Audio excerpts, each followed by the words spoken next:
அனைவருக்கும் வணக்கம். நான் கரோலினா சந்திரசேகரன். இன்றைய நாள் எனது வாழ்வில் முக்கியமான நாளாக இருந்தாலும் கூட நான் மேன்மையாக கருதுகின்ற எனது சமூகத்தின் ஒரு கரை படிந்த ஒரு நிகழ்வு சமீப காலத்தில் நடந்திருக்கின்றது என்பதை நினைக்கும்போது மனது ரணமாகின்றது. அதை பற்றி ஒரு பதிவை பதிவிறக்கம் செய்ய வேண்டும் என்பது காலத்தின் கட்டாயம்.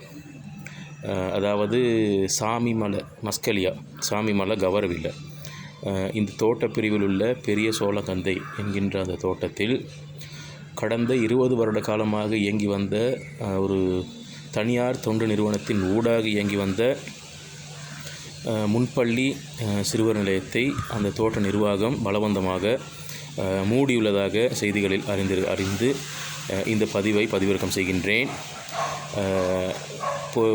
பொதுவாக சில விடயங்களை அவதானிக்க வேண்டுமாக இருந்தால், தோட்டப்புறங்கள் இருக்கின்ற சிறுவர் பராமரிப்பு நிலையங்களுக்குள் தோட்ட நிர்வாகத்தின் ஊடாக பயிற்றுவிக்கப்பட்ட ஆசிரியர்களை கொண்டு முன்பள்ளி நிலையங்கள் நடத்தப்பட்டு வருகின்றது. ஆக அதில் தோட்டத்தில் பணிபுரிகின்ற தொழிலாளர் வர்க்கத்தின் பிள்ளைகள் மாத்திரமே இணைக்கப்படுகின்றார்கள், ஏனையவர்கள் இணைக்கப்படுவதில்லை. இது சமீப காலமாக நடந்து வருகின்ற ஒரு மிக மோசமான நிகழ்வு.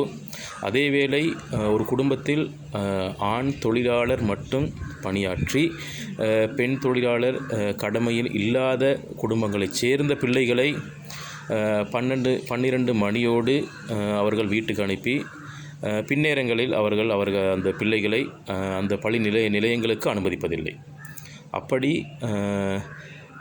அப்படியான குடும்பங்களிலிருந்து ஒரு சிறிய தொகையொன்றும் அறவிடப்படுவதாக தகவல்கள் கிடைத்திருக்கின்றது.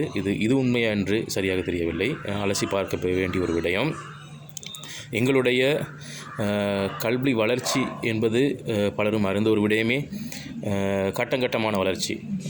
இதில் தற்போதைய காலத்தில்தான் எமது சமூகம் கல்வியில் சற்று முன்னோக்கி வருகின்றது. என்னை பொறுத்தவரையில் நான் குறிப்பிடுகின்ற விடயம் இது எமது சமூகத்தின் கல்வியை சிதைப்பதற்காக, சீரழிப்பதற்காக கட்டவிழ்த்து விடப்படுகின்ற ஒரு மறைமுகமான வன்முறை என்றே நான் பார்க்கின்றேன். ஏனென்றால் அந்த கட்டிடத்திற்குள் தோட்ட நிர்வாகம் தன்னுடைய முன்பள்ளி கல்வி நிலையத்தையும் சிறுவர் பராமரிப்பு நிலையத்தையும் ஒன்றாக இணைத்து அதில் தோட்டத்தில் பணியாற்றுகின்ற தொழிலாளர் பிள்ளைகளை மாத்திரம் உள்ளிருப்பதன் ஊடாக ஏனையவர்களை புறந்தள்ள முடியும். அப்படி புறந்தள்ளப்பட்ட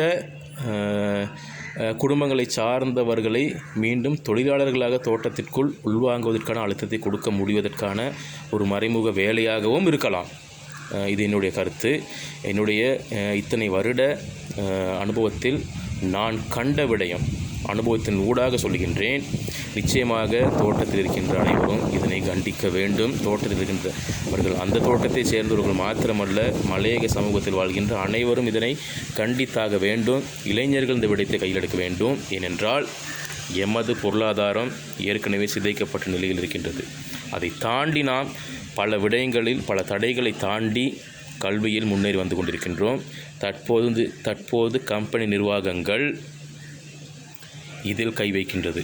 எம்மை மீண்டும் 200 வருட அடிமைத்துவத்திற்குள் தள்ளுவதற்காக, மீண்டும் எமது கல்வியை சிதைப்பதற்காக உயிர் நாடியில் கை வைப்பதாக நான் உணர்கின்றேன். ஆக இதுக்கு வன்மையாக நான் என்னுடைய கண்டனத்தை தெரிந்து கொள்கின்றேன்.